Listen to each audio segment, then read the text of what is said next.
Taxes again. And I have only one thing to say to the tax increasers. Go ahead, make my day. If we lose freedom here, there's no place to escape to. This is the last stand on earth. Those who would trade our freedom for security have embarked on this downward course. Whether we believe in our capacity for self-government or whether we abandon the American Revolution and confess that a little intellectual elite in a far distant capital can plan our lives for us better than we can plan them ourselves. Conduit News Radio with Paul Harrell is on now. Welcome, ladies and gentlemen. Welcome to the program. Thank you so much for being with us. My name is Paul, and you have found the intersection of conservative ideas and reality, where we are building a liberty machine here. Man, here we are, day before Thanksgiving. I don't know, many of you might be on the road right now, might be getting ready to go on a couple days vacation. I'm going to be heading out of town here later in the day. And so I'm excited about that. Excited to get to. I tell you this much. So I went to bed last night, and my wife was making a cake, for Thanksgiving. I got up this morning, and the kitchen just still smelled of, I don't know. I guess sugar, and it was it's really delicious. So excited about that. Folks, we got a great show for you. We got a fantastic show for you. Coming up at the bottom of this hour, we're going to be talking with Mr. Dan Perkins once again. We're going to talk to him a little bit about the international oil situation. I'm going to try to kind of tie this into what the president said about Mexico. We'll talk about that. Then we got candidate for state representative, Mr. David Ray, be on the program. That's coming up at 7:30 this morning. And in the meantime, we got to talk about Pope County. We got to talk about Pope County officials and the ethics complaint that's been mostly dismissed. Now, the FOIA stuff, the Freedom of Information, whether they're having these meetings in violation of the Freedom of Information Act, that stuff is still out there. And because I think that's pretty obvious that they're in clear violation. I mean, everybody seems to think that they were in clear violation of, except from serving themselves, of the Freedom of Information Act, having secret meetings to decide what you're going to do. Of course, this all revolves around the casino. And as I was looking over some of the results of the ethics complaint that were dismissed, most of the ethics complaint was filed from a lawyer out of Jacksonville. Most of that was, alleging conflicts of interest, alleging you have officials that might have a family member here or there, and it's been dismissed. It's found out that those claims were not true, but at least by the Arkansas Ethics Commission. We'll go over those a little bit more in detail, but there is definitely some appearance. I understand why the ethics complaints were filed, just based on the appearance. But as I'm sitting here reading all of this stuff about the casino in Pope County, I kind of grieve for the folks of Pope County. I know there's still ways to battle this in court and everything else. I just grieve for you guys. I really do, and I just feel like this is going to be a negative impact. The casino is going to have a negative impact on the communities there, on the families there, and it just makes me sad. Makes me very sad. Because I don't see this thing getting stopped, with the trajectory at this point, it just doesn't seem like it's going to happen. Now, in May, it's still May, but it doesn't seem like it. It seems like, as I've said before, in order to get the casino, all of the things that you would associate if you were writing a movie about a casino moving to town, this would be the scenario. Everything we've seen play out in the headlines, this would be, how you get the casino, either by hook or by crook. You know what I mean? It's kind of like an episode of that show, Yellowstone, which is with that Kevin Costner show, which is, absolutely a sensational show if you've never seen it. I think it's fantastic. Okay, so let's move on. We also have the governor, Governor Asa Hutchinson. we're going to we'll talk about that as well. He's once again talking about how his top priority is a half-cent sales tax, making sure that the voters go out to maintain their current sales tax level. And he's, really kind of transparent about how our polling shows that if we tell the people that we promise this money will get spent equally in all four corners of the state, then they're going to be more likely to support it. Of course, I mean, if you're really honest about it, that's not going to happen. It's not going to get spent equally in all four corners of the state. I mean, I don't believe that for 1 second. Matter of fact, this whole thing with the governor advocating for anyone. He did say, because he was asked in this piece, Joe, I've got a photo I'd like for you to get ready to show. It's in the photo viewer. He did say, when he was asked, do you plan on supporting or picking favorites in any Republican primaries? One of the things he did say was that he does plan to endorse Senator John Cooper over Dan Sullivan in that Republican primary, because he's interested in that one, which I thought that's par for the course. I think a lot of people expected it. The question is, with the governor and the governor's law firm and his son making money off of the same Chinese clients that the governor's given taxpayer money to, does Senator John Cooper want the endorsement of Asa Hutchinson? Matter of fact, here's Senator John Cooper. He had a town hall event last night. It started at 6 o'clock. This is what it looked like. That's the auditorium he was in at 6 o'clock. Looks like it's there's 3 people there, and one of those is Senator John Cooper, and I think the other one is his campaign manager. So yeah, probably not a good idea to have a town hall the day before, the Wednesday before Thanksgiving, but that's my initial take. But yeah, that's the photo there at 6 o'clock. Huh. Okay. Well, anyway, it's going to be an interesting race. I got a feeling, we'll see what happens. It's a Republican primary, so we'll see. Let's go to Breitbart.com. Mexican cartels will be designated as terrorist organization, according to President Trump, who had a very successful rally in Florida last night. Mexican cartels will be designated as terrorist organization. Listen to this. President Donald Trump told Bill O'Reilly over at BillO'Reilly.com that he will designate some Mexican cartels as foreign terrorist organizations. His comments came during an interview released on Tuesday. The Mexican drug cartels kill more than 100,000 Americans every year by the importation of dangerous narcotics. Are you going to designate those cartels in Mexico as terror groups? O'Reilly asked. Trump saying they will be designated. I have offered the Mexican president to let us go in and clean it out. He, so far, has rejected the offer, but at some point, something has to be done. He went on to say he's been working on that for the last 90 days. Designation is not that easy. You have to go through a process, and we are well into that process. So, what does that mean?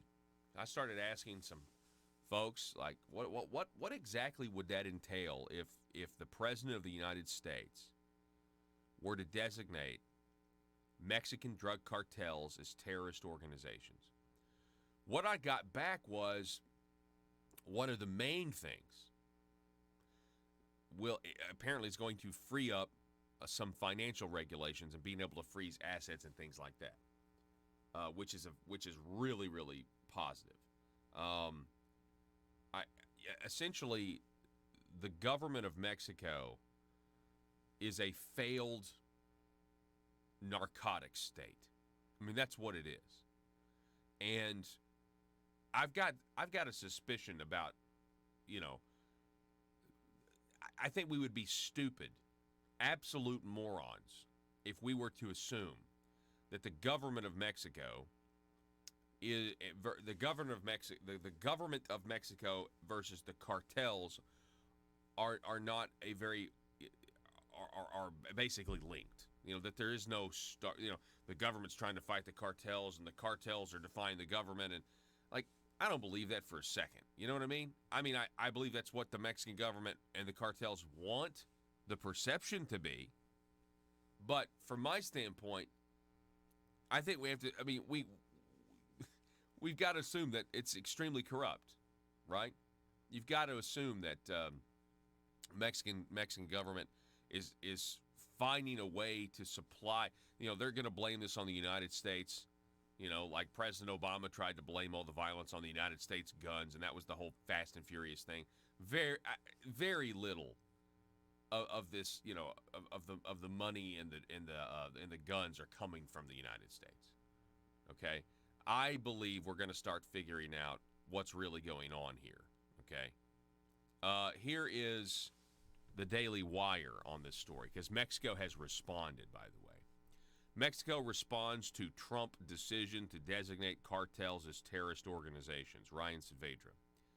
He writes, the Mexican government responded. Mexico's Secretary of Foreign Relations said in a statement that Mexico Foreign Minister will make contact with Secretary of State Mike Pompeo to discuss the matter. By virtue of the good relations that exist between the two countries, the government of Mexico will seek to have a high-level meeting as soon as possible to present Mexico's position and know the views of the United States authorities. Mexico said that it wanted to address money, weapons, and organized crime that flow from the United States into Mexico. Interestingly enough, I will throw in this. What the question that Bill O'Reilly actually asked the president was, this is the full question: are you going to designate those cartels in Mexico as terror groups and start hitting them with drones and things like that? Trump's full response, quote, I don't want to say what I'm going to do, but they will be designated. I've already offered Mexico. Let us go in, and so far they've rejected it. So I think it's going to be a lot of financial moves. As I said, that's kind of what I got back. I didn't realize, I should have realized this, but the government of Mexico controls the what oil industry they have, what little, they control that. So I think what we're going to find out is that the cartels and the Mexico government are a lot more monolithic than people think they are. I mean, there are some areas where the cartels themselves are the government in and of itself. You know what I mean? That they just govern this local community or that local community. But I have wondered, have you guys wondered if it would come to this? I mean, people, you don't want to use the word war with Mexico, right? But I've often wondered. I have often wondered. I mean, if you've got all this, this fentanyl and all these other drugs, according to the reports, if these numbers are true, which I have no reason to doubt them, 100,000 Americans a year being killed because of the drug cartels and the drugs that are coming across the border. Not to mention, the vans full of torsos that they'll find every now and then. I mean, if that was any other country, right? We would say, well, this country is killing 100,000 Americans a year. I mean, if that's not a definition of, well, we need to protect and defend and secure the United... I mean, if that's not the definition for why you have a military, I really don't know what you have a military for. But because it's kind of done indirectly, it's not, it's not the same thing as like an actual attack, Although the Mexican border is one of the most violent places on the face of the planet.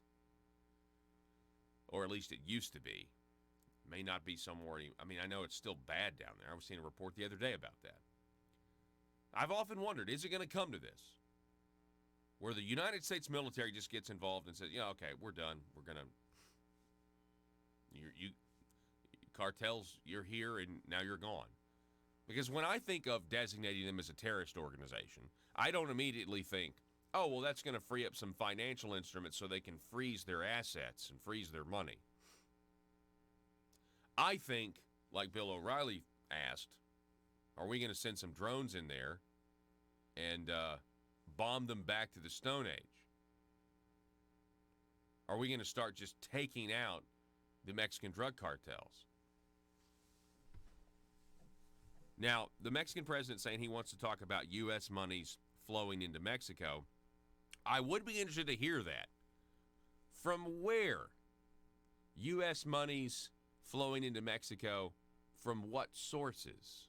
Because if that's true, and he's got evidence of U.S. money, I want to know where that money is coming from. Where did it originate in the United States? Who in the United States? I know the Mexican drug cartels have presence in the United States, but who in the United States that's not a member of the Mexican drug cartels would have any interest at all in sending money across the border to Mexican drug lords? Why would that be happening? Now, what's also lost in this discussion, okay, is human trafficking, because that is the main reason I'm so concerned about the border. I know the drugs are a big problem, but the fact is that border staying open is the equivalent of Amy Robach sitting silent and ABC News sitting silent for 3 years while Jeffrey Epstein continues to go and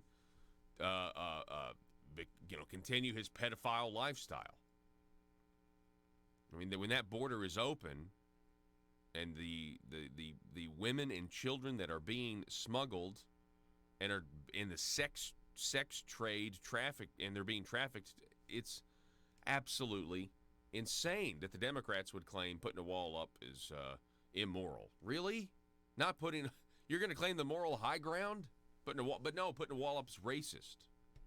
No, we've got to stop this flow and this human trafficking that's going on. Tell me what you think. 870-275-9799. Mexico responds to Trump.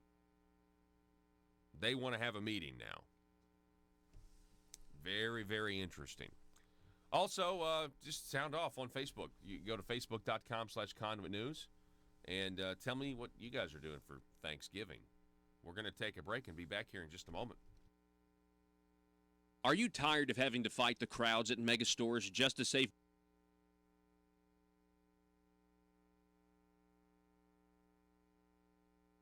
Folks, as a taxpayer or business owner, I know the government rarely gives the people a break.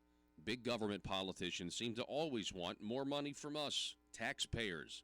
So if you want to support the work we're doing right here at Conduit News, bringing you the truth, then why not consider giving less money to the government that never stops overspending and overtaxing us by giving a tax-deductible donation to Conduit for Commerce, the premier organization in Arkansas that never stops promoting small business and limited government.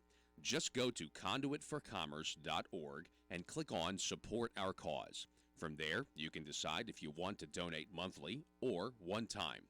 Give the government that's using your tax dollars to grow and grow less, and give the people fighting for your values more. Conduitforcommerce.org. As we speak, Beijing.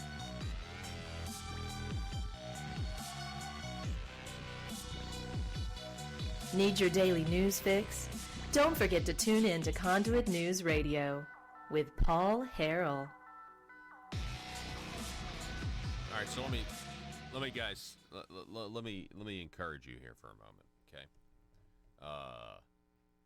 On the Arkansas side of things, many of you have been asking the same question that we have been asking. That's why the media is so silent on the story that we broke 3 or 4 weeks ago now. And it was very simple. We saw a photo with the governor's son and the governor and the head of TY Garments posing for a photo in communist China. We saw this. And we said, that's odd.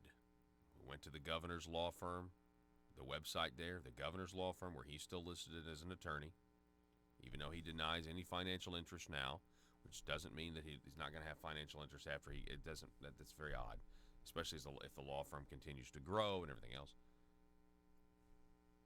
And we found that the communist Chinese companies are paying the governor's law firm, the same ones that have gotten taxpayer dollars to try to move to Arkansas.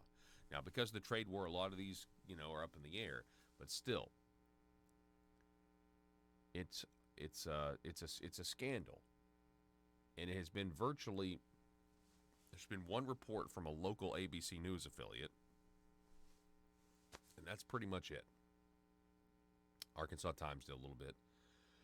But we've just been kind of dumbfounded that this isn't more of a story, okay? Now, the governor's office did release a statement to us. We read it to you last week. The statement still poses even more questions. So all I'm saying is this. Keep sharing the articles at Conduit for Action and Conduit News. Keep doing that. Keep getting this information out there. Because I just don't think there's any way this doesn't eventually get more press. So keep doing this. And you know what? When the dam breaks, let's hope that there are even let's just hope that we'll have the truth. Because that's what we're trying to get to here is the truth. I mean, the fact of the matter is, Arkansas has absolutely no business courting the communist Chinese, trying to bring these companies here. We have absolutely no business doing this, given what we know about China, right? The fact of the matter is, from the broadest of perspectives, the Chinese were spying on Hillary Clinton and were reading all of her emails. Now, that's because she set up a private server that they had access to. Now, did she know they had access to it? That's a great question. The email address that all of her emails were being forwarded to was, quote, carterheavyindustries@gmail.com. carterheavyindustries@gmail.com. Carter Heavy Industries is the name of a communist Chinese company in the Shandong province. The Shandong province is where all of the Chinese companies that have made deals with Arkansas are from. So that's a giant red flag right there. It's huge. It makes absolutely no sense that you would be continuing to do these deals. You have Congressman Rick Crawford, who's on the Intelligence Committee, or he's not briefly because Jim Jordan took his place, but the impeachment, it's going to be over here in a minute. Hopefully, although it's moving on to the Judiciary Committee with Jerry the Hutt.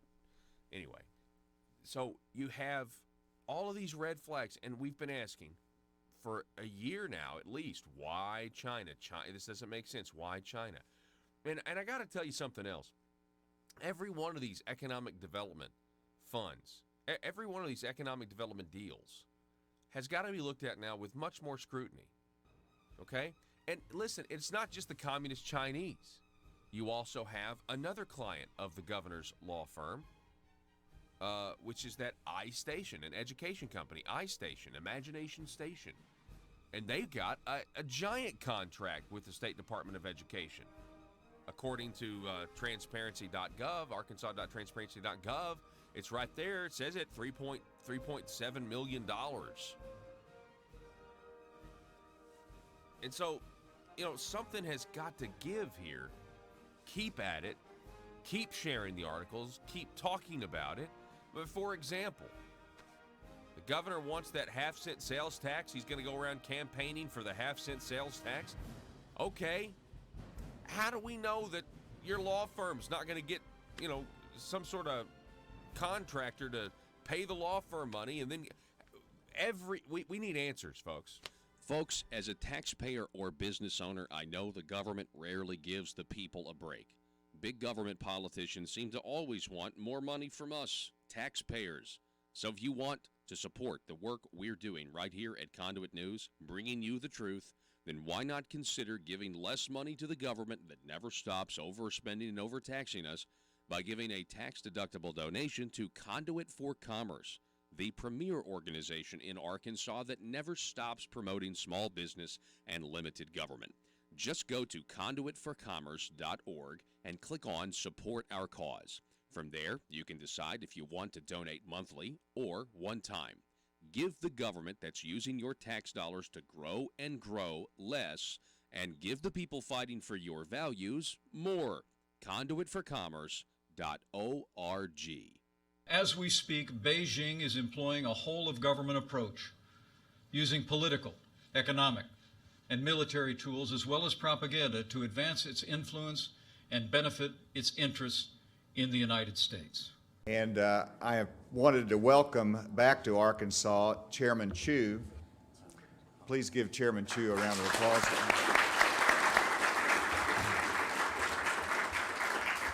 China is also applying this power in more proactive ways than ever before to exert influence and interfere in the domestic policy and politics of this country.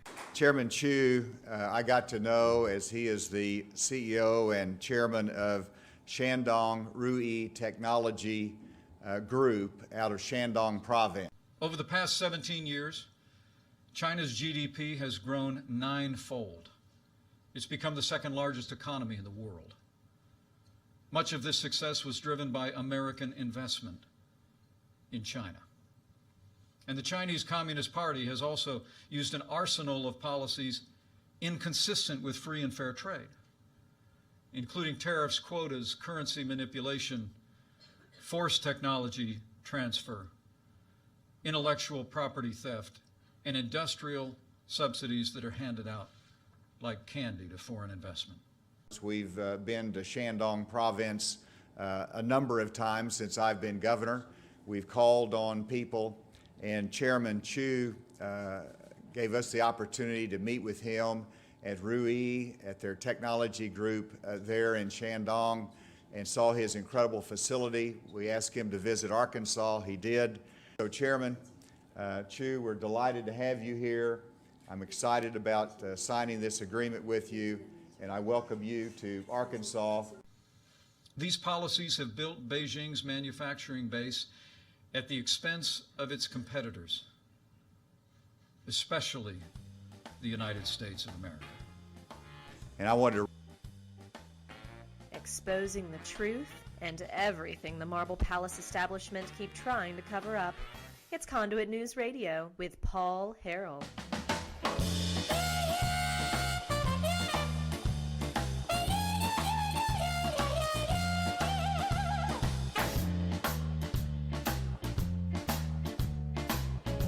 Hey, welcome back to the program, folks. Thanks so much for being with us. Really appreciate it. It's always great to have the privilege to talk to you this morning.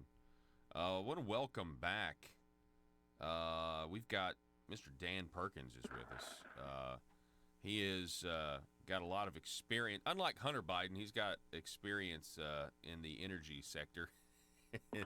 And he's also an author. We've talked about his books many times. Brotherhood of the Red Nile Trilogy. Dan, how are you this morning?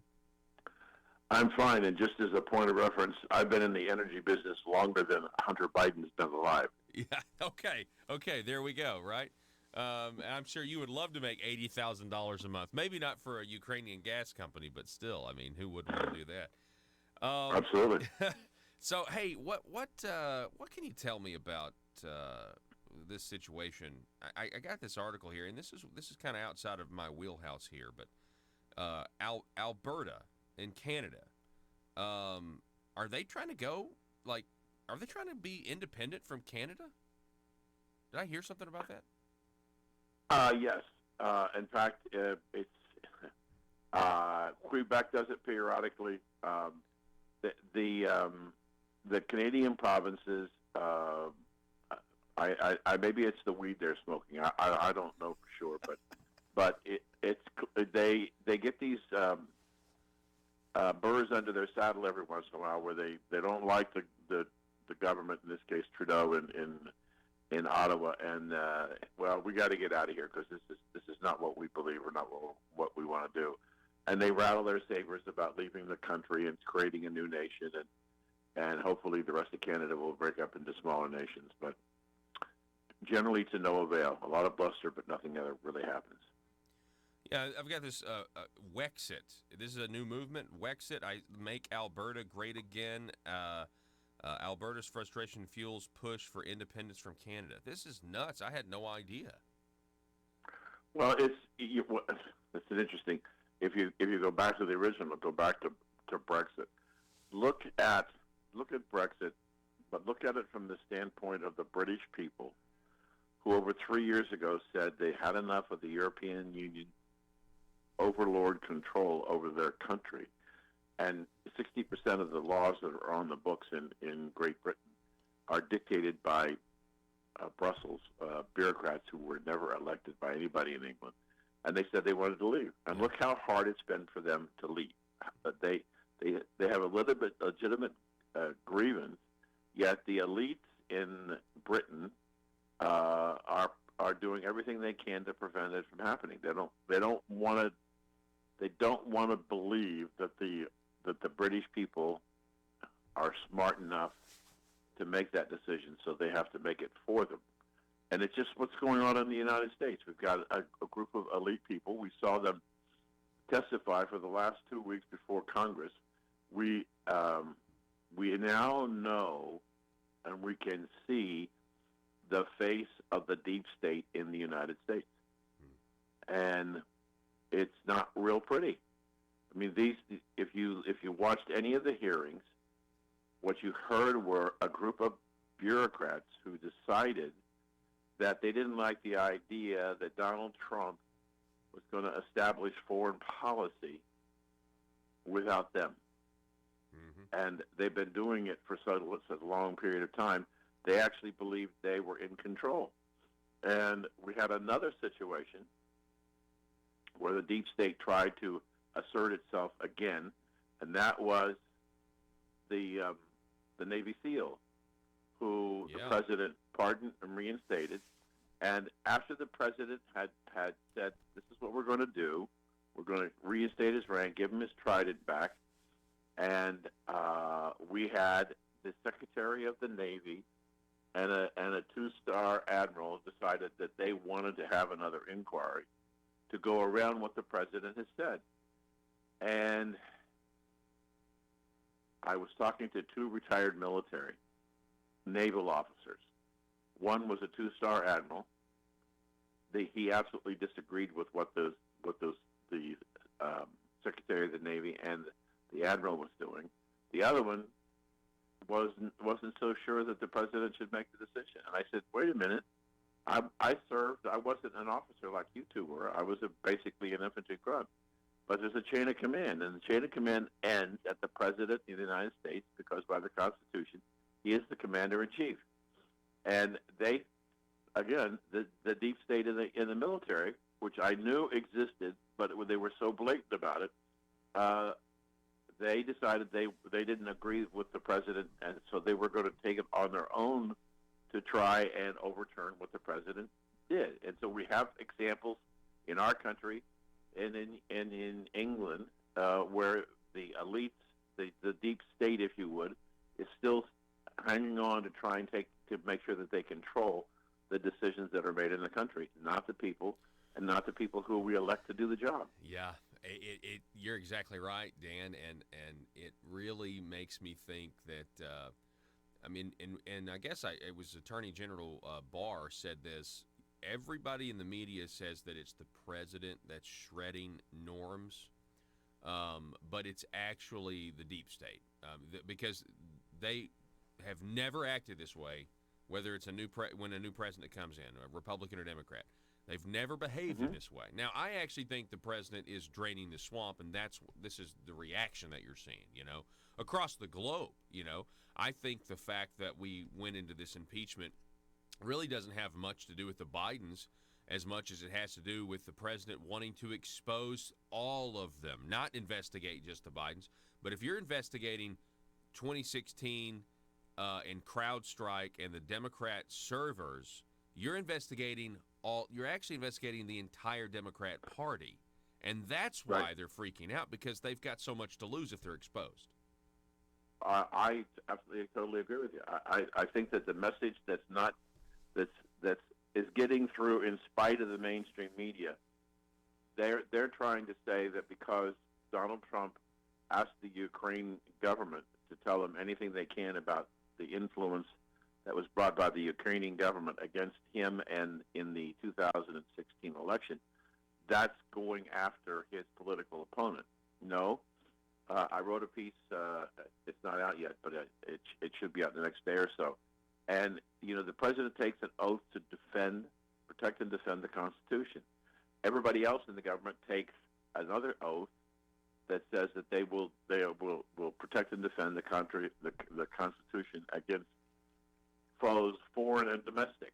And so what we have is a situation where the president of the United States is asking to find out to what extent that the Ukrainian government was involved in illegal activity in the 2016 election.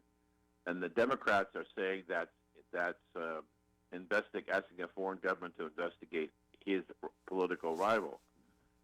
But if we believe that they were involved, who else can we get to get that information except for the government itself? So the Democrats are covering up and trying to distract the American people from what Donald Trump is trying to do, and that is find out what the hell happened and who was involved and how high did it go up the chain of command for the activities that took place in the 2016 and 17 as far as spying and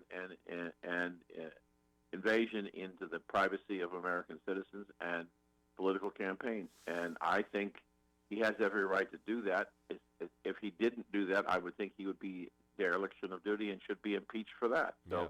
But the Democrats don't want to go there because you're right. The Democrats do not want to expose what an investigation will expose. Can I get your comments? We're talking with Dan Perkins. Can I get your comments on the situation? The president was asked by Bill O'Reilly yesterday, hey, are you going to designate Mexico, or the cartels, rather, as terrorist organizations? And he said yes. What's the fallout from all of that? What's that going to enable us to do that we're not doing now? Well, understand that the activities of these cartels is human trafficking, drugs, extortion. So they're doing all the things that terrorist organizations already do.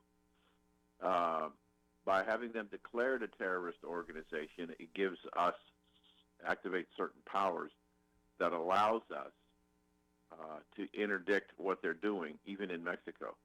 And so I don't think Mexico will disagree that the cartels are terrorist organizations because they're terrorizing their own people in addition to trying to influence and do things in the United States in a very significant way.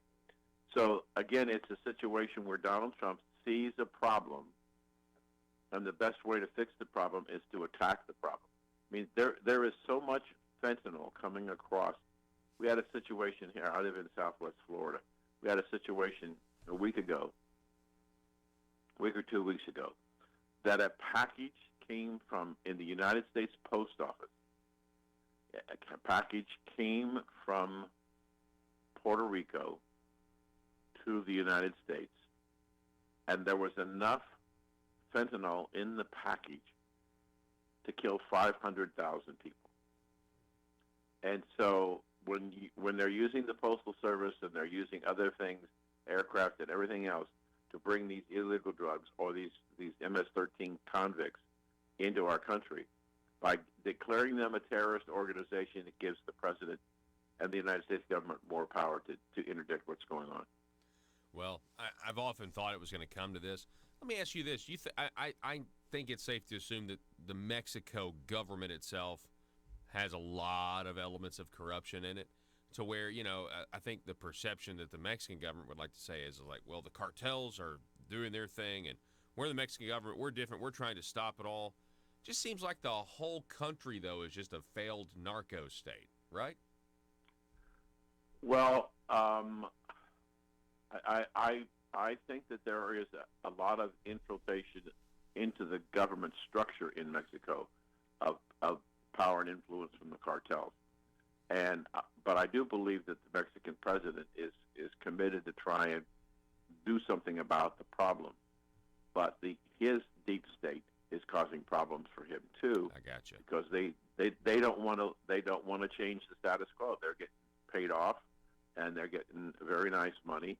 And so, but it's all about change. You know, we talk about when Barack Obama ran for president, he told us that he was bringing hope and change. He didn't bring much change, and he didn't give us a lot of hope. Here we have Donald Trump, who's actually taking action to protect America and to build America, make America great, and make America first.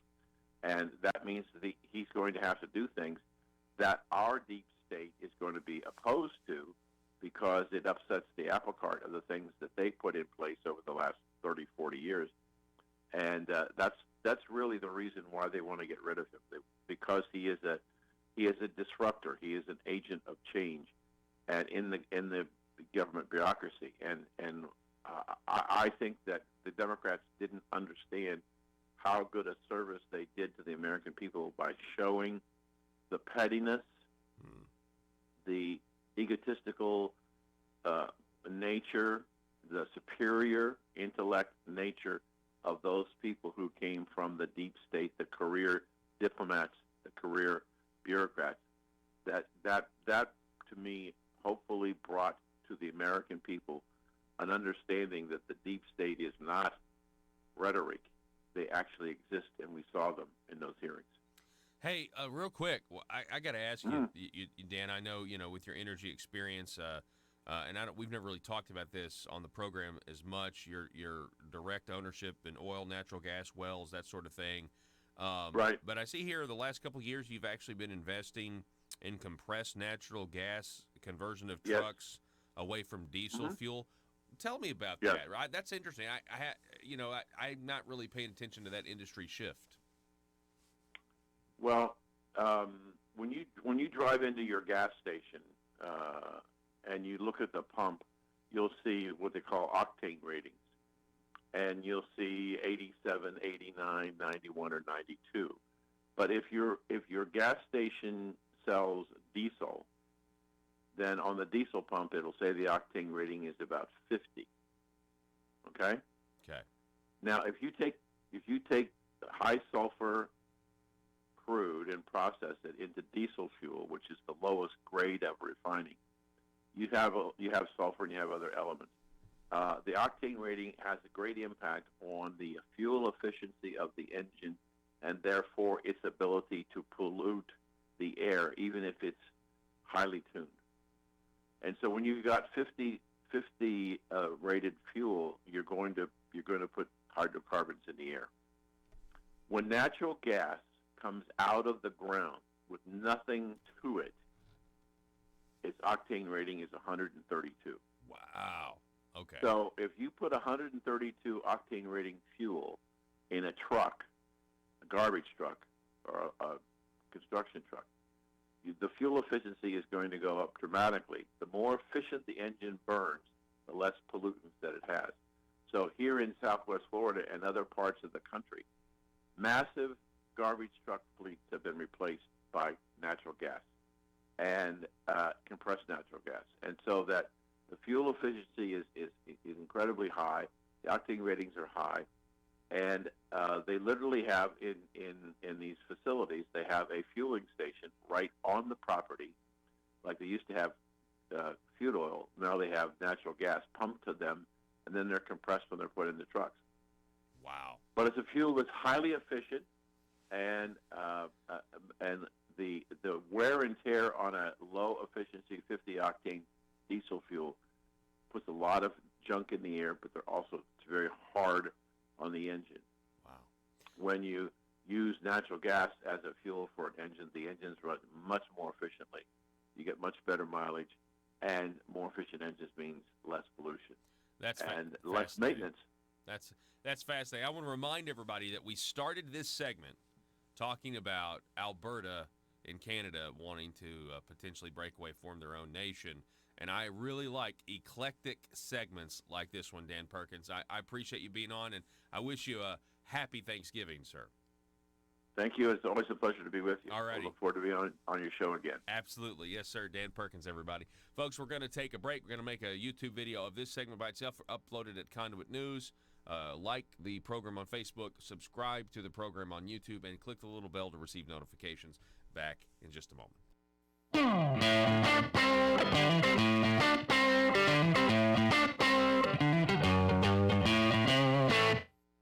Folks, as a taxpayer or business owner, I know the government rarely gives the people a break. Big government politicians seem to always want more money from us, taxpayers. So if you want to support the work we're doing right here at Conduit News, bringing you the truth, then why not consider giving less money to the government that never stops overspending and overtaxing us by giving a tax-deductible donation to Conduit for Commerce, the premier organization in Arkansas that never stops promoting small business and limited government. Just go to conduitforcommerce.org and click on Support Our Cause. From there, you can decide if you want to donate monthly or one time. Give the government that's using your tax dollars to grow and grow less, and give the people fighting for your values more. Conduitforcommerce.org. Recognize Chairman Lee to my right, who is the founder of Sun Paper of Shandong Province in China. I also want to recognize Secretary Ma of Shandong Province.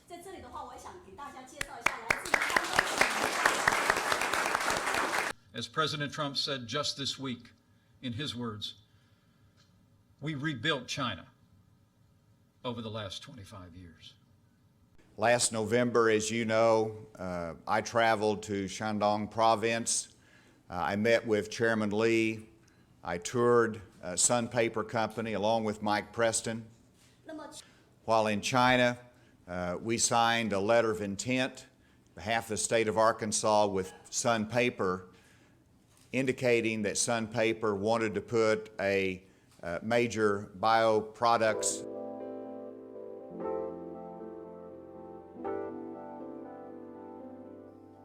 money, power, prestige, essence,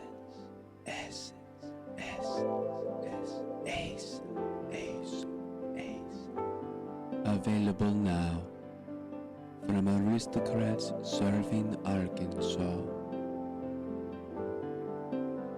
From Zenata Rhino Collection, the fragrance of backroom deals, nepotism, the aroma of higher taxes, subliminal deception, deep state, ace. Made right here in Arkansas by a taxpayer-funded Chinese factory.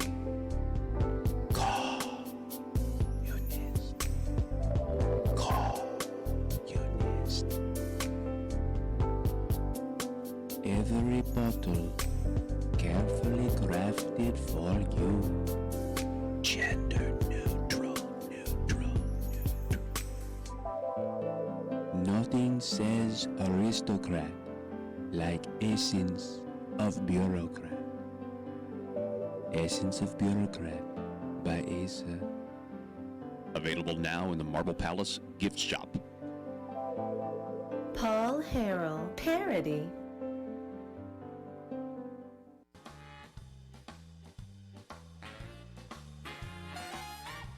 Determined to drain the swamp in Little Rock, it's Conduit News Radio with Paul Harrell.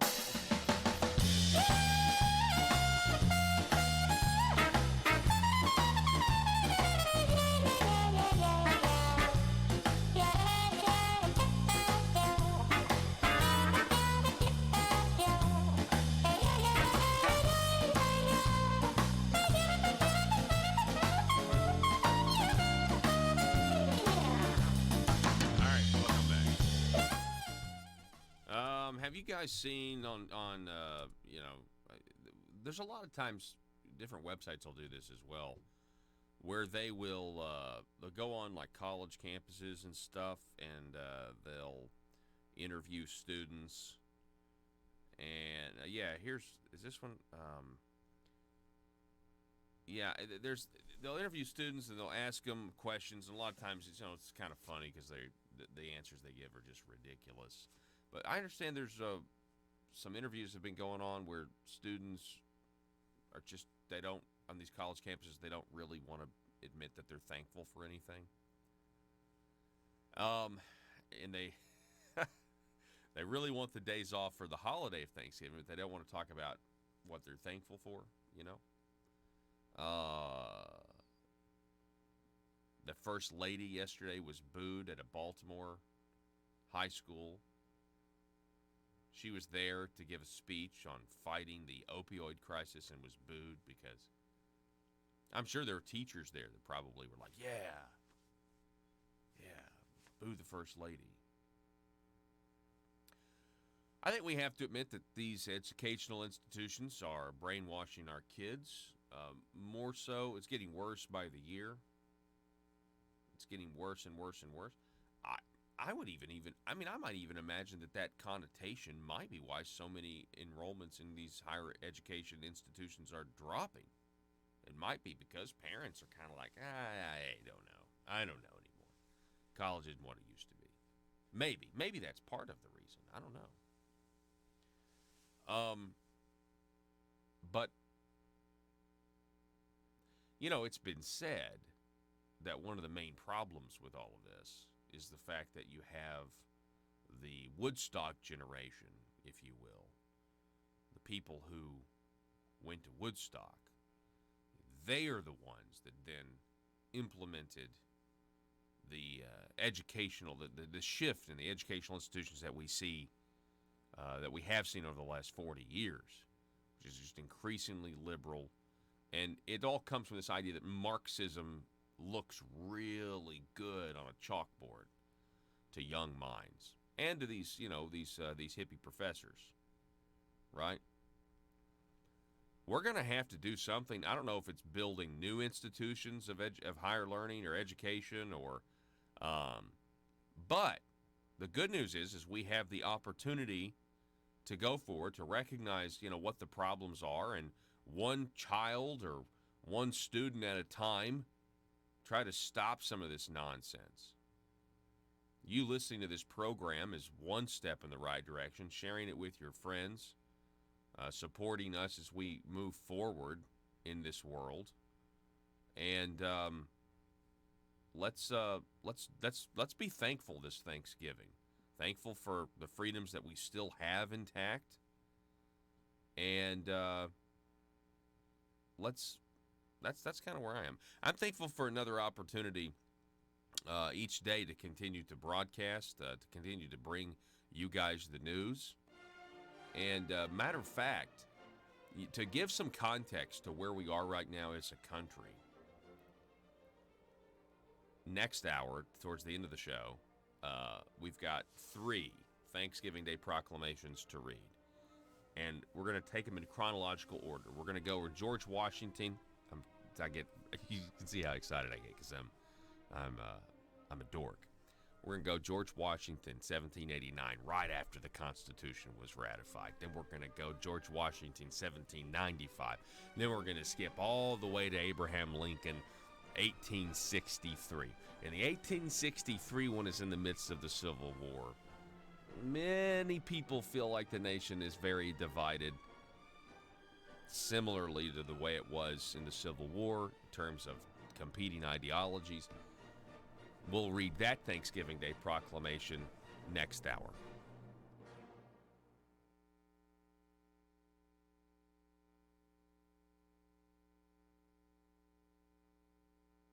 Folks, as a taxpayer or business owner, I know the government rarely gives the people a break. Big government politicians seem to always want more money from us, taxpayers.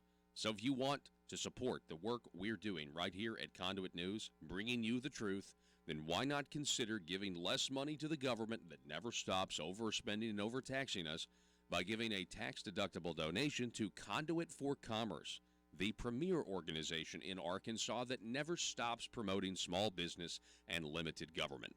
Just go to conduitforcommerce.org and click on Support Our Cause. From there, you can decide if you want to donate monthly or one time. Give the government that's using your tax dollars to grow and grow less, and give the people fighting for your values more.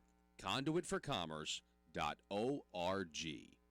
Mill in South Arkansas, The Communist Party has set its sights on controlling 90% of the world's most advanced industries, including robotics, biotechnology, and artificial intelligence. To win the commanding heights of the 21st century economy, Beijing has directed its bureaucrats and businesses to obtain American intellectual property, the foundation of our economic leadership, by any means necessary. Chairman Lee and I met yesterday. Chairman Lee indicated to me that Sun Paper has selected Arkadelphia in Clark County as the location of a $1 billion bioproducts mill. Beijing now requires many American businesses to hand over their trade secrets as the cost of doing business in China. It also coordinates and sponsors the acquisition of American firms to gain ownership of their creations. Worst of all, Chinese security agencies have masterminded the wholesale theft of American technology, including cutting-edge military blueprints. And using that stolen technology, the Chinese Communist Party is turning plowshares into swords on a massive scale. Well, thank you all for joining us via Skype from Beijing this morning. Here in Beijing, it is 10 p.m. in the evening. I've had a very successful trip to China. China now spends as much on its military as the rest of Asia combined. And Beijing has prioritized capabilities to erode America's military advantages on land, at sea, in the air, and in space. I've spoken at Tsinghua University here in Beijing, which was a treat for me to speak with young Chinese students about Arkansas, and also to talk about the relationship between China and the United States. China wants nothing less than to push the United States of America from the Western Pacific and attempt to prevent us from coming to the aid of our allies. But they will fail. Beijing is also using its power like never before. Chinese ships routinely patrol around the Senkaku Islands, which are administered by Japan. And while China's leader stood in the Rose Garden at the White House in 2015 and said that his country had, and I quote, no intention to militarize the South China Sea. Today, Beijing has deployed advanced anti-ship and anti-air missiles atop an archipelago of military bases constructed on artificial islands. China's aggression was on display this week when a Chinese naval vessel came within 45 yards of the USS Decatur as it conducted freedom of navigation operations in the South China Sea, forcing our ship to quickly maneuver to avoid collision. Despite such reckless harassment, the United States Navy will continue to fly, sail, and operate wherever international law allows and our national interests demand. We will not be intimidated, and we will not stand down.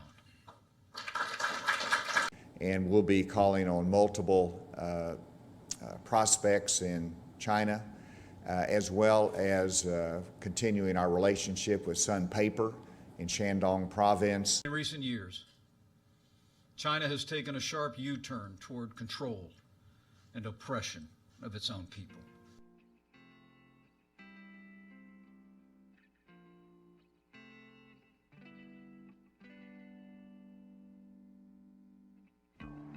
I think it's time we ask ourselves if we still know the freedoms that were intended for us by the founding fathers. They seem to be in full-scale retreat from spending cuts and are talking about raising people's taxes again. And I have only one thing to say to the tax increasers. Go ahead, make my day. If we lose freedom here, there's no place to escape to. This is the last stand on earth. Those who would trade our freedom for security have embarked on this downward course. Whether we believe in our capacity for self-government or whether we abandon the American Revolution and confess that a little intellectual elite in a far distant capital can plan our lives for us better than we can plan them ourselves. Conduit News Radio with Paul Harrell is on now. Here we go. Welcome, ladies and gentlemen. Welcome to the program. Hour number 2, 870-275-9799. That's 870-275-9799. Just kind of looking around at some of the comments here. That's fascinating. So we're here, and it is the Wednesday before Thanksgiving, and we're all settled in. Or most of us are going to get that way by tonight, I would imagine. Turkey preparations are underway. I would remind you that there are many ways to cook a turkey, right? You can smoke a turkey, which many of you know that I love to barbecue and love starting fires and different types of wood. I've got a lot of post oak right now that's aging right now in the back of my yard for the next 6 months, covered up nice and dry. But I would have you know, you could fry a turkey, right? I would have you know, though, I don't prefer, like if it's up to me to cook a turkey, I don't do the smoked turkey anymore. I think cooking a turkey in the oven is the most efficient way to cook a turkey. Now, technically, smoking it is it's an oven, but just a different process. So, you know, it's kind of apples to apples, actually. But last year, I cooked a turkey, and I went with the traditional oven route because I had one when my brother-in-law had fixed a couple years earlier, and I got his recipe, and it was amazing. It was absolutely the best turkey I've ever had. All of that's going on right now. The preparations are underway across America. People are making preparations. They're thawing their turkey right now, and it's going to be delicious. I'm getting excited about it just thinking about all of the delicious eats that are coming. Have you seen the meme, Joe? It's a video gif of one of those WWE guys coming down like this, you know, with the flashing lights. Is that Vince McMahon? No, I think it's another one. You know, this the guy. It's not Vince McMahon. I mean, he's definitely famous, and he's coming in, and it's like all of the hard rock music and the flashing lights. He's coming into the ring, and there's this one meme out there that's great. And it's like me as I walk into my mom's house on Thanksgiving Day. You know, coming in like this because you're ready to go, and you're ready to eat all of this food. We're going to be talking with candidate for state representative David Ray. Will be on our program coming up at 7:33. You do not want to miss that. It's always great to talk to David. And we're going to start with this article.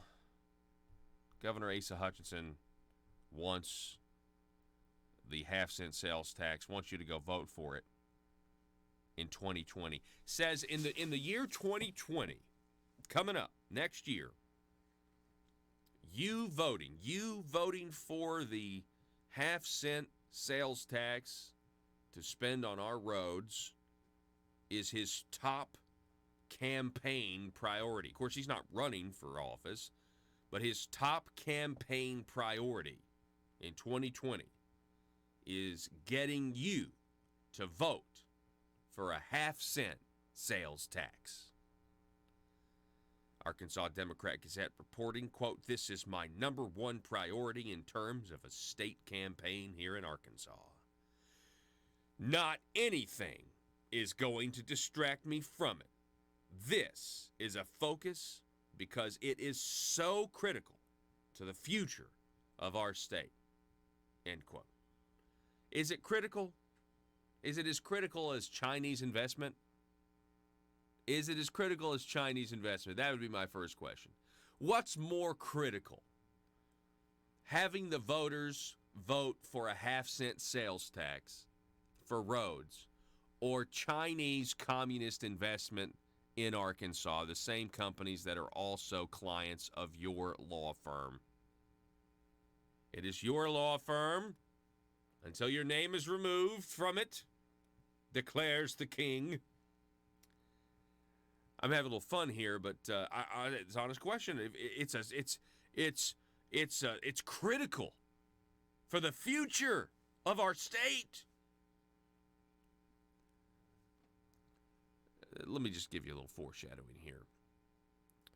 The governor's going to go around 2020 essentially fear-mongering that if we don't pass this half-cent sales tax, that, well, he's going to be pulling a Dan Douglas, but from the governor's standpoint, it'll be a little bit more measured, a little bit more polished delivery. Won't be talking about chug holes. And I had to go as we always do. And standing there at the bathroom wall, I heard this voice beside me saying, no, it won't be quite like Dan Douglas. Although I actually think Dan Douglas might have a better shot at this. So they've done all this internal polling, and they've decided that, if you read this article in the Arkansas Democrat-Gazette, they've decided that they've got to frame this a certain way in order to get the voters to vote for the half-cent sales tax. By the way, state officials projecting that this half-cent sales tax would raise $205 million a year for the state and $43 million a year for the cities and counties. Okay. So that's a lot of money. It's basically $250 million a year. Asked whether he plans to contribute money out of his ASA PAC to the Vote for Roads, Vote for Issue 1 committee, Hutchinson said, I will make that decision down the road. So they're going to be raising money, trying to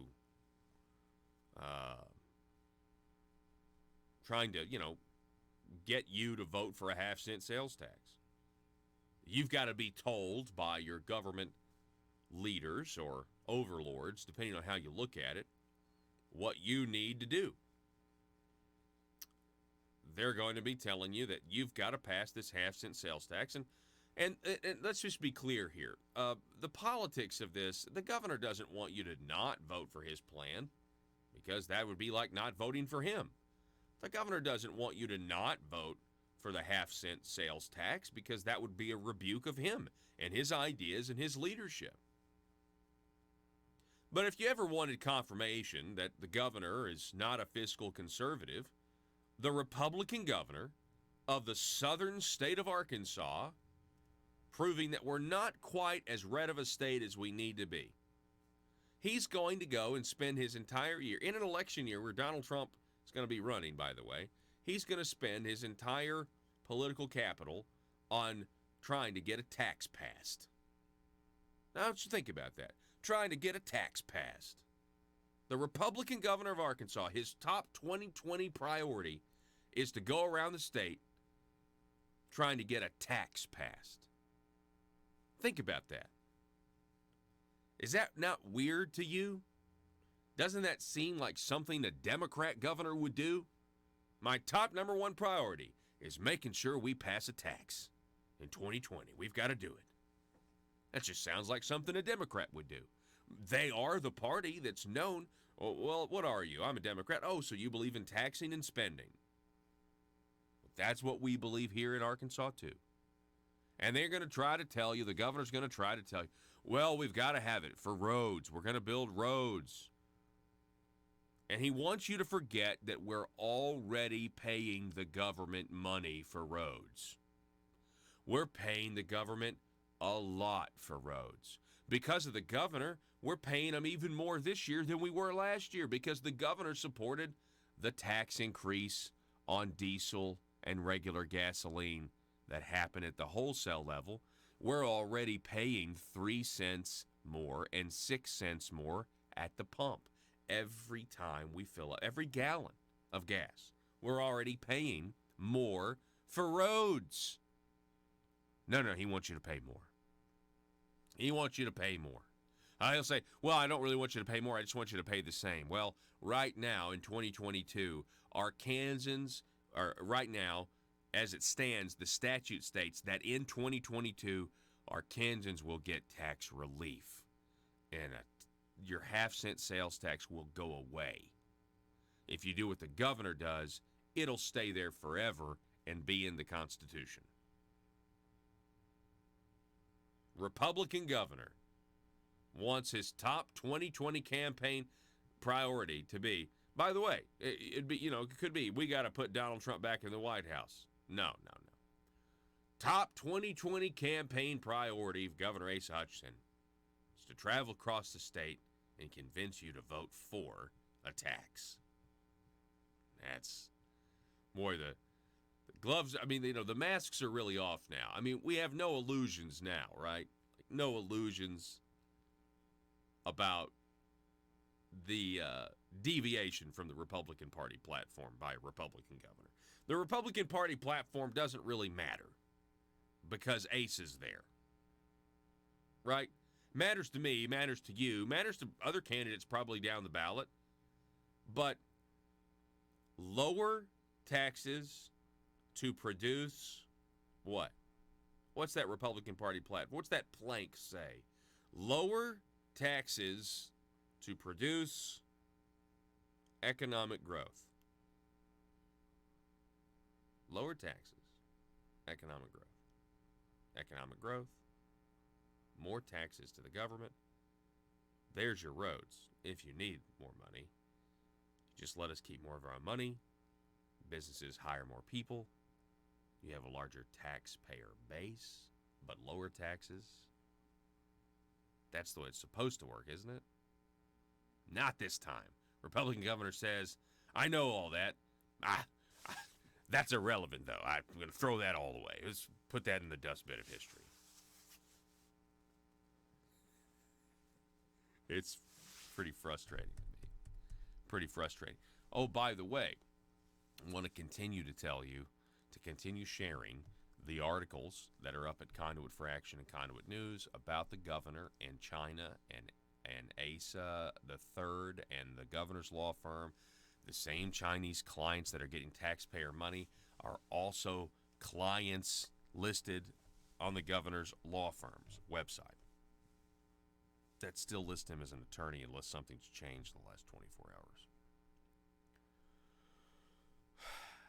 Ryan Norris, in this article, who's the state director for the Arkansas chapter of Americans for Prosperity, said Tuesday that AFP is still trying to determine who the potential partners would be if a ballot committee opposing Issue 1 is formed. Also, we have a question.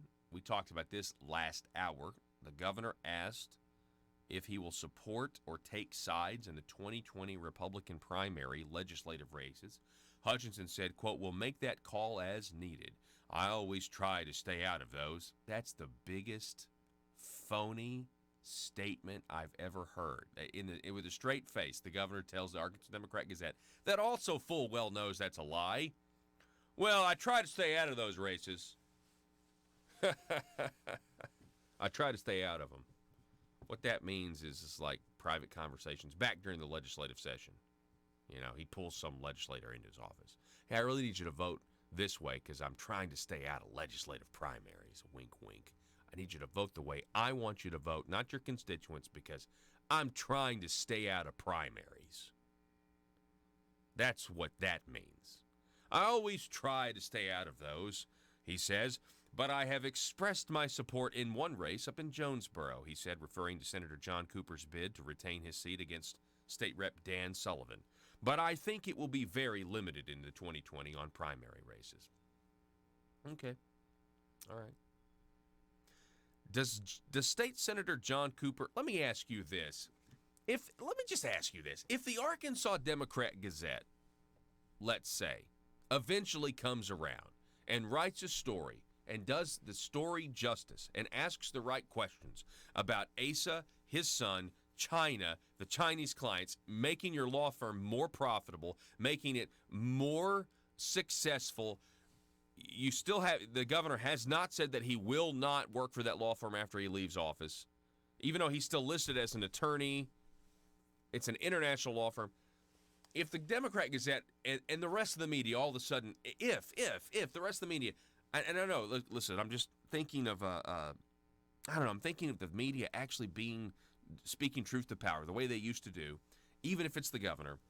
If there was this barrage of stories that if for some reason it just all of a sudden broke, and one after one, and you had every local TV affiliate, ABC, NBC, CBS, covering the story on the governor and his son, and comparing it to Hunter Biden and Joe Biden, and comparing it to enriching yourself, comparing it to making money off of your dad's name who's in politics, all of that stuff, If there was this barrage of stories in the Gazette, in Talk Business, in Arkansas Business, all across, if the Democrat Party actually started to call this out, you think they would be doing that? If all of that happened, do you think Senator John Cooper would want Asa Hutchinson's endorsement? Just something to think about. Also, do you think if all of that happened, we would pass the half-cent sales tax for roads? I don't know. I mean, at some point, if these questions aren't answered adequately, then everything else you advocate for might have a string attached that leads to your law firm, right? Or we haven't even talked about other family members making money off of government or making money off of your position in government. You see, if the media was doing their job, they'd be the ones issuing Freedom of Information Act requests. And maybe they have. Maybe they have. I hope so. 870-275-9799. We'll be back in just a moment.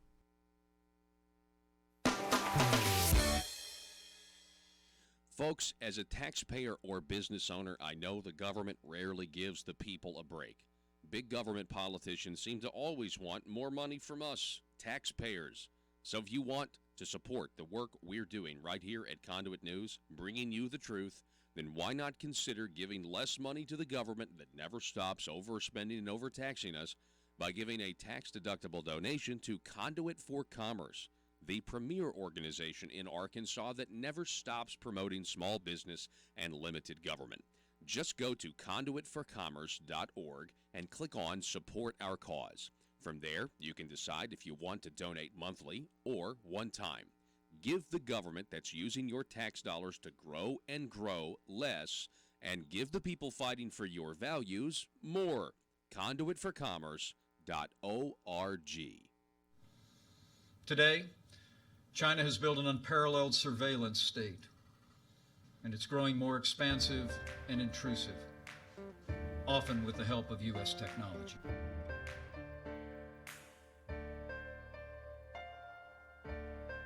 Bringing you your daily dose of truth. It's Conduit News Radio with Paul Harrell.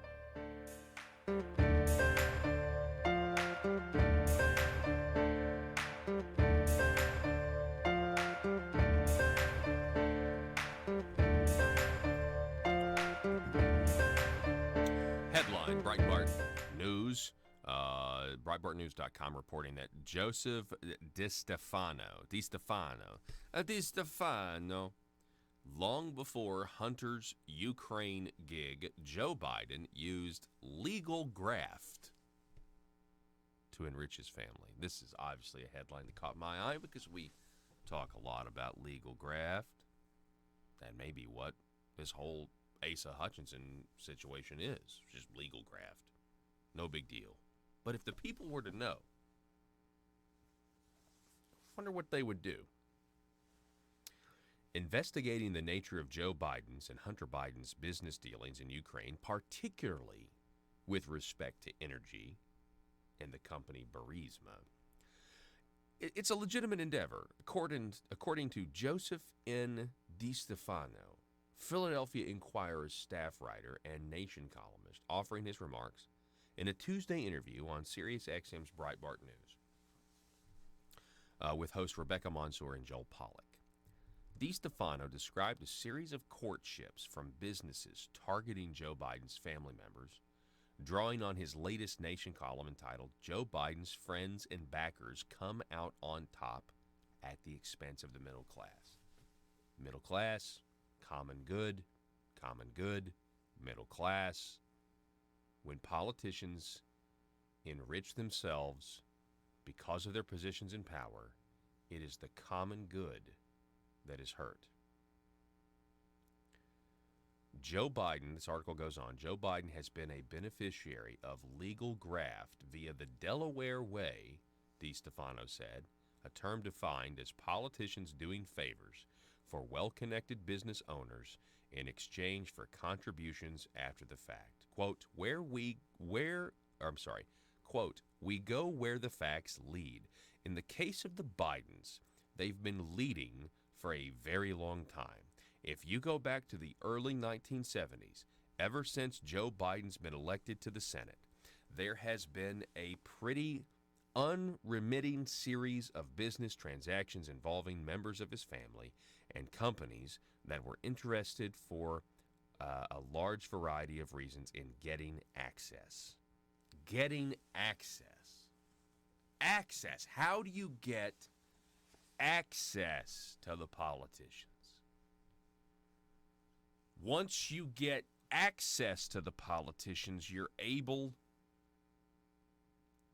to get what you want done politically, i.e. the government making laws or regulations that help the business.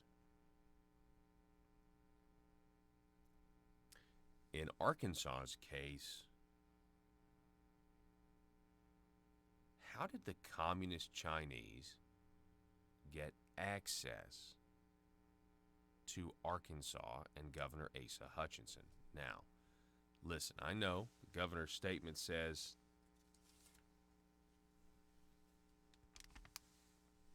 that the governor's son has had international clients and practiced immigration law for years far preceding the time the governor took office.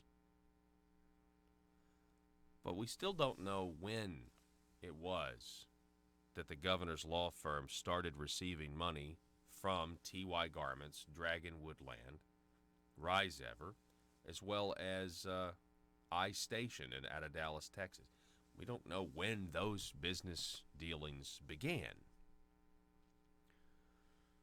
I'm relating all of this to the Bidens because it's just too, I mean, the comparisons are too real. It's just like you could not do this. I don't understand why the mainstream media is not harping on this other than, I just don't know. It's just so funny to me. But to get access, that's always what it's about, right? To get access. That's what international law firms that are primarily for lobbying do. They're about getting access to the politician. How do you get the access? Well, at some point, you got to enrich the person that you're trying to get access to, one way or the other. In every single case, when the Chinese government goes into a country, they mainly go into third world countries. They like Zimbabwe, they like Mozambique, they like, South American nations. They go into those countries. The first thing they do is they grease the politicians, right? Why would we think they would treat Arkansas any different? Even if they have to go through a few extra steps to avoid outright illegal activity. Folks, as a taxpayer or business owner, I know the government rarely gives the people a break. Big government politicians seem to always want more money from us, taxpayers. So if you want to support the work we're doing right here at Conduit News, bringing you the truth, then why not consider giving less money to the government that never stops overspending and overtaxing us by giving a tax-deductible donation to Conduit for Commerce, the premier organization in Arkansas that never stops promoting small business and limited government. Just go to conduitforcommerce.org and click on Support Our Cause. From there, you can decide if you want to donate monthly or one time. Give the government that's using your tax dollars to grow and grow less, and give the people fighting for your values more. Conduitforcommerce.org. And when it comes to religious freedom, a new wave of persecution is crashing down on Chinese Christians, Buddhists, and Muslims.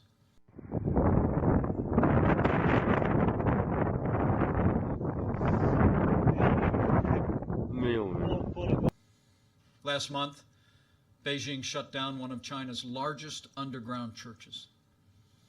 Across the country, authorities are tearing down crosses, burning Bibles, and imprisoning believers.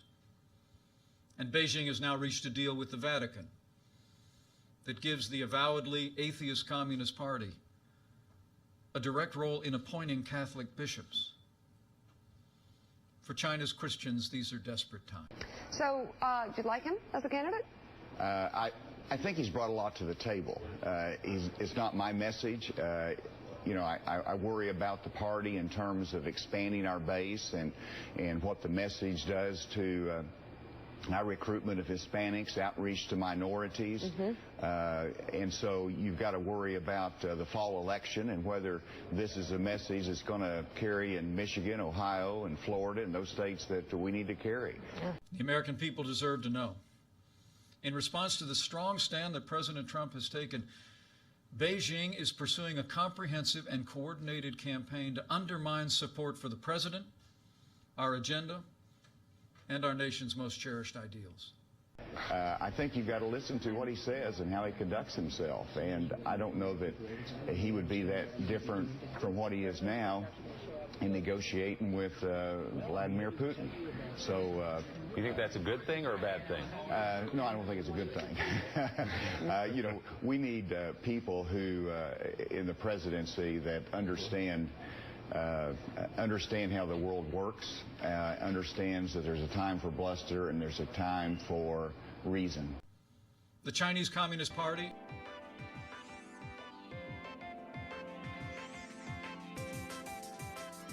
Conduit News Radio with Paul Harrell is building a liberty machine.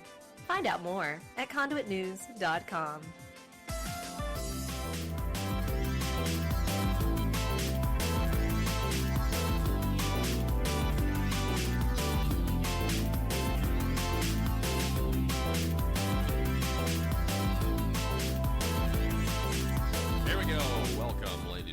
Thanks so much for being with us today. Welcome back to the program. We've got candidate for State Representative David Ray's back with us. David, how are you, sir? Hey, I'm great, Paul. Good morning to you, and happy Thanksgiving. Happy Thanksgiving, absolutely. Hey, remind us the district that you're running for and where that is geographically. Yeah, so I'm a Republican candidate for state rep in District 40. District 40 includes both portions of both Pulaski and Faulkner County. On the Pulaski County side, it includes portions of Jacksonville, Sherwood, Maumelle, and all of the sort of northern rural and unincorporated portions of the county. In Faulkner County, it includes all of the city of Mayflower, as well as the southern rural portions of the county, and then it goes east of Conway, between Conway and Bologna, and goes up and grabs some of that area. So the lines are not really drawn very neatly, so it's hard to describe over the phone, but it covers a big area. Well, I'm excited for this candidacy, and I understand the campaign's going pretty good. I saw your fundraising reporting, and that's good that you're able to raise a significant amount of money. Well, I'm just working hard every day, Paul. That's all you can do in a race like this is work hard. And let the chips fall where they may. You know, the reason I'm running is because, I have been I don't know when you started observing the legislative process here in Arkansas, Paul, but I really started observing it up close firsthand around the 2013 session. And since that time, I've been very involved in the process and have come to the conclusion that we desperately need more conservatives in the Arkansas legislature, not just people with an R by their name, although I've been a loyal Republican my whole life and still am. I didn't become a Republican, though, just because I like the color red more than the color blue. I became a Republican because I believe sincerely about issues like the right to life, Second Amendment, lower taxes, actually limiting the size and scope of government. Amen. Controlling spending, fiscal restraint, those are all things that are deeply important to me. And I believe strongly we need more people, not less, in Little Rock that care about those things. I couldn't agree with you more. Did you say 2013 is when you started really paying attention? Or I know you didn't say 2019, but it sounded like you said 2019. No, 2013. 2013. In 2013, I started working at the Republican Party of Arkansas as the communications director there, and went on to be the spokesman for Senator Tom Cotton's Senate campaign against Mark Pryor, where we finally put him out of office, and the voters got their say after he cast the deciding vote for Obamacare, and then was the state director of Americans for Prosperity Arkansas for a number of years after that, focusing on keeping trying to lower taxes in Arkansas, get more responsible spending in state government. And for the last 3 years, I've been the chief of staff to Lieutenant Governor Tim Griffin and have worked hand in hand with him on some key issues. And so, having been in and around the legislative process for so long, we see this all the time, Paul. A lot of times folks get elected to the legislature and they have good intentions, but they really may not have known what they were getting involved with and were therefore not able to, resist pressure from lobbyists and special interests, or maybe, they ran for office, thinking it was a good idea because they're popular in their hometown or whatnot, and didn't really have well thought out positions on issues. And then, if you don't know what you believe before you go to Little Rock, I can tell you from seeing it firsthand, there's a line of people a mile long that are waiting to tell you what you ought to believe, and typically not good for the taxpayer. Absolutely correct. And what I was going to say is, I have been observing the legislative process for about that long as well, and I completely agree with your assessment, especially about, they're going to tell you what to believe if you don't already know it. But certainly, I've seen this process unfold, and man, it's so interesting how you'll have talking points that come out about a particular piece of legislation, and they're kind of well organized talking points, especially if it's trying to grow government in whatever capacity. That there are people now that know they have to overcome the hurdle. They have to find a way to explain why this particular plank in the Republican Party platform needs to be ignored just this once, and then we'll try to do something about that, at a later date. That's kind of what I've found, right? It's like, hey, we can omit it, and here's why. We don't have to adhere to what we promised just this one time, and that just happens habitually, doesn't it? Yeah, it does, and that's why I think it's important that we elect people who have a proven track record to the extent possible on these key issues. And I do have a proven track record, Paul. That's one thing that differentiates me from anybody else running in this race is, I have a proven track record of working to elect conservatives to office, people like Tom Cotton and Tim Griffin. I have a proven track record of fighting against higher taxes, not in favor of them. When Pulaski County tried to raise the sales tax and the property tax, when I was working with Americans for Prosperity, we got the word out about those things. We let people know, hey, this is going to impact, you and your family. And voters defeated those at the polls. In the legislature, when tax increases were trying to go through, I went and testified against those. Worked with legislators to try and defeat those tax increases. In many cases, we were successful. In some cases, we weren't, but we were always there to fight against that. Yeah. And with Lieutenant Governor Griffin, I've worked hand in hand with him on key issues like expanding school choice here in Arkansas, like continuing to lower our income taxes, issues that are important to our state. Yeah. Hey, where do you come down on the half-cent sales tax issue that we're going to all be having? We're going to have to decide coming up here in 2020. We're going to all go vote for it or against it. Yeah, I'm not a fan of higher taxes, Paul. I am in favor of more funding for roads. Look, as a limited government conservative, I believe that roads and infrastructure and highways are a core function of state government. But I don't think voters put Republicans in place to solve problems simply by raising taxes. I think they put us in place to solve problems without raising taxes. And, there's 34 states plus the District of Columbia that fund their highways and infrastructure through general revenue.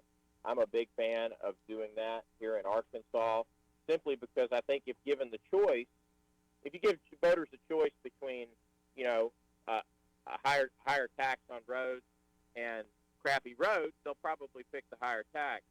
But if you give them the choice between raising taxes for roads and using existing resources, they'll choose that we manage the money that we have more effectively and use that to meet our needs rather than raising taxes. No, I think you're completely right. It's not just a yes or no binary choice on that. But no, I'm not in favor of raising taxes. Yeah. Well, David Ray, it's always great to talk to you, sir. And I'm so glad, again, I'm glad that you're in this race. I'm glad you're running. I'm glad that you do have the context, right? That you have seen it from the outside kind of and the inside, and now it's like, okay, I'm going to try to do something about this. And I thank you so much for throwing your hat in the ring, sir. Hey, thank you so much, Paul. If folks want to learn more about my campaign, they can find me on Facebook or they can check out my website, rayforarkansas.com. Okay, is that the number 4 or the word 4? Say that again, Paul. I'm sorry. Yeah. So David, it's the website. Is that the number 4 or the word 4? It's FOR, rayforarkansas.com. Okay, rayforarkansas.com. David, have a happy Thanksgiving, sir. Enjoy your family. All right, you too, Paul. Okay, all righty. It's always great to talk to David. Man, I'm really excited about that candidacy. I think it's going to be a good campaign. It's already, I think, off to a great start. We're going to reset here. We're going to take a break. And when we come back, we're going to do a little history lesson because it's the Wednesday before Thanksgiving. Back in just a moment. Folks, as a taxpayer or business owner, I know the government rarely gives the people a break. Big government politicians seem to always want more money from us, taxpayers. So if you want to support the work we're doing right here at Conduit News, bringing you the truth, then why not consider giving less money to the government that never stops overspending and overtaxing us by giving a tax-deductible donation to Conduit for Commerce, the premier organization in Arkansas that never stops promoting small business and limited government.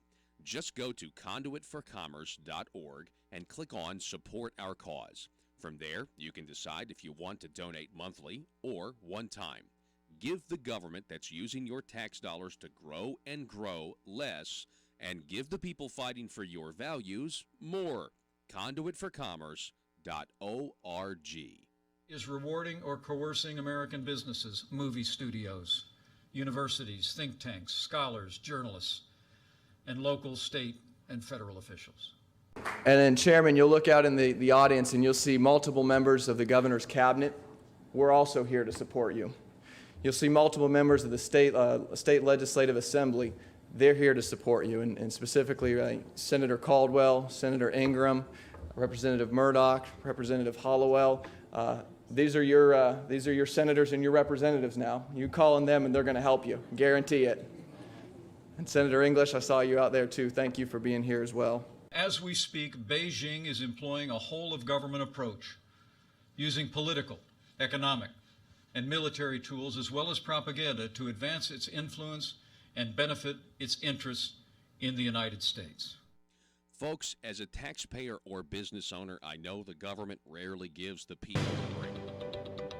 Bob Maloney here with a developing story from ASA News The Parrot. China is coming to Arkansas. We go live to the press conference where the Communist Chinese executive is addressing Arkansans for the first time. Let's listen into the translator. On behalf of the government of the People's Republic of China, we invite you to come and visit the newest named city in Arkansas, China, Delphia. We are very pleased to own an American city. Our communist government is proud to do business with the mediocre state of Arkansas.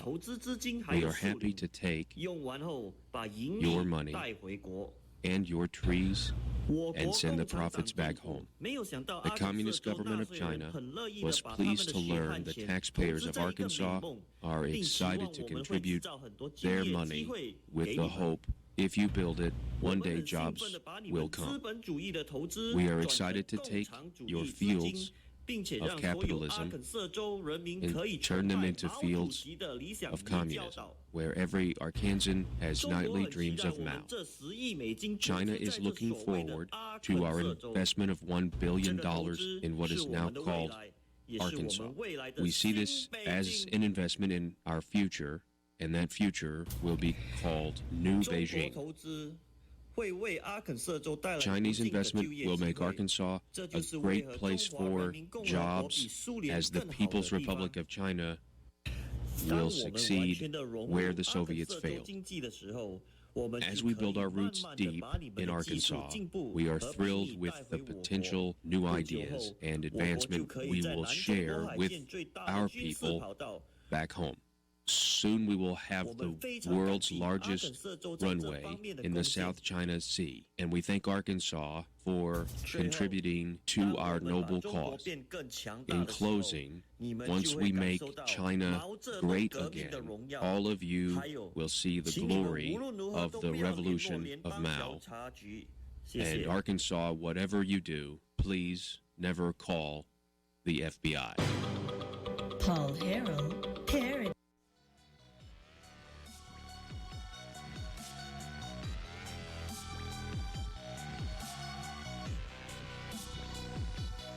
Need your daily news fix? Don't forget to tune in to Conduit News Radio with Paul Harrell. All right, here we go. Happy Thanksgiving, everyone. A lot of you may be on the road. Keep the hands tended to. Be safe. Wear your seatbelts. And, watch out for speeding tickets. I'm sure that's going to happen. It's like Happy Thanksgiving. Okay, seriously. We're going to start a little history lesson. So I do this for context. I do this to get into Thanksgiving, a Thanksgiving type mood, and also to understand Thanksgiving is an American holiday, man, and it always has been, and it is so uniquely American. Not that other people around the world can't also be thankful to God for their blessings. Obviously, they can. But what we do, what this is a very American holiday, and it's been steeped in the humility of American presidents for a very, very long time, and starting with George Washington. Now, I know it wasn't until Lincoln that we got the fourth Thursday in November in the official thing, but there's always been days where presidents would declare a time of thanks and gratitude. Right after the Constitution of the United States was ratified in 1789, President George Washington, October 3rd, he said this: "Whereas it is the duty of all nations to acknowledge the providence of Almighty God, to obey His will, to be grateful for His benefits, and humbly to implore His protection and favor. And whereas both houses of Congress have by their joint committee requested me to recommend to the people of the United States a day of public thanksgiving and prayer to be observed, acknowledging with grateful hearts the many signal favors of Almighty God, especially by affording them an opportunity peaceably to establish a form of government for their safety and happiness. Now, therefore, I do recommend and assign Thursday, the 26th day of November next, to be devoted by the people of these states to the service of that great and glorious being, who is the beneficent author of all the good that was, that is, or that will be, that we may then all unite in rendering unto him our sincere and humble thanks for his kind care and protection of the people of this country previous to their becoming a nation, for the signal and manifold mercies and the favorable interpositions of his providence which we experienced in the course and conclusion of the late war, for the great decree of tranquility, union, and plenty which have since enjoyed, for the peaceable and rational manner in which we have been enabled to establish constitutions of government for our safety and happiness, and particularly the national one now lately instituted, for the civil and religious liberty with which we are blessed, and the means we have of acquiring and diffusing useful knowledge, and in general for all the great and various favors which he hath been pleased to confer upon us. George Washington goes on. And also that we may then unite in most humbly offering our prayers and supplications to the great Lord and ruler of nations, and beseech him to pardon our national and other transgressions, to enable us all, whether in public or private stations, to perform our several and relative duties properly and punctually, to render our national government a blessing to all the people by constantly being a government of wise, just, and constitutional laws, discreetly and faithfully executed and obeyed, to protect and guide all sovereigns and nations, especially such as have shown kindness unto us, and to bless them with good government, peace, and concord, to promote the knowledge and practice of true religion and virtue, and the increase of science among them and us, and generally to grant unto all mankind such a decree of temporal prosperity as he alone knows to be best. Given under my hand, the city of New York, 3rd day of October, 1789. George Washington. We then move forward to the year 1795, where President Washington wrote this. When we review the calamities which afflict so many other nations, the present condition of the United States affords much matter of consolation and satisfaction.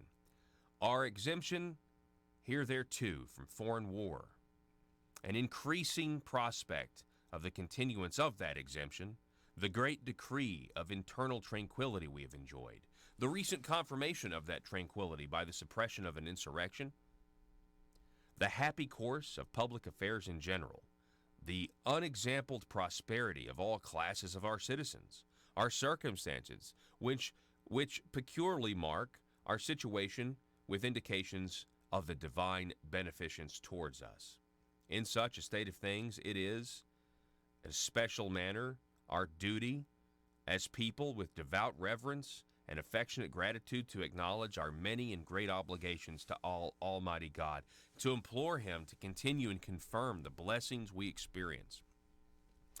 Deeply penetrated with this sentiment, I, George Washington, President of the United States, do recommend to all religious societies and denominations, and to all persons whomsoever within the United States, to set apart and observe Thursday, the 19th day of February next, as a public day of thanksgiving and prayer, and on that day to meet together and render their sincere and hearty thanks to the great ruler of nations for the manifold and signal mercies which distinguish our lot as a nation, particularly for the possession of constitutions of government which unite and by their union establish liberty with order, for the preservation of peace, foreign and domestic, and for the seasonable control which has been given to a spirit of disorder in the suppression of the late insurrection, and generally for the prosperous course of our affairs, public and private, and at the same time humbly and fervently to beseech the kind author of these blessings graciously to prolong them to us, to imprint on our hearts a deep and solemn sense of our obligations to him for them, to teach us rightly to estimate their immense value, to preserve us from the arrogance of prosperity and from hazardly the advantages we enjoy by delusive pursuits, to dispose us to merit the continuance of his favors by not abusing them, by our gratitude for them, and by our correspondent conduct as citizens and as men, to render this country more and more propitious asylum for the unfortunate of other countries, to extend among us true and useful knowledge, to diffuse and establish habits of sobriety, order, morality, and piety, and finally to impart all blessings we possess or ask for ourselves to the whole family of mankind. Again, that's George Washington in 1795. And then we have, going all the way to 1863, in the middle of the Civil War, President Abraham Lincoln. The year that is drawing towards his close has been filled with the blessings of fruitful fields and healthful skies. To these bounties, which are so constantly enjoyed that we are prone to forget the source from which they come, others have been added, which are of extraordinary of nature. They cannot fail to penetrate and soften even the heart, which is habitually insensible to the ever-watchful providence of Almighty God. In the midst of a civil war of unequaled magnitude and severity, which has sometimes seemed to foreign states to invite and to provoke their aggression, peace has been preserved with all nations. Order has been maintained. The laws have been respected and obeyed, and harmony has prevailed everywhere except in the theater of military conflict, while that theater has been greatly contracted by the advancing armies and needful diversions of wealth and of strength from the fields of peaceful industry to the national defense have not arrested the plow, the shuttle, the ship. Anyway, I'm going to have to skip down here because I'm running out of time. So he talks about how things are still good, even though there's been bad things that have happened that year. He says, they are the gracious gifts of the Most High God, who, while dealing with us in anger for our sins, has nevertheless remembered mercy.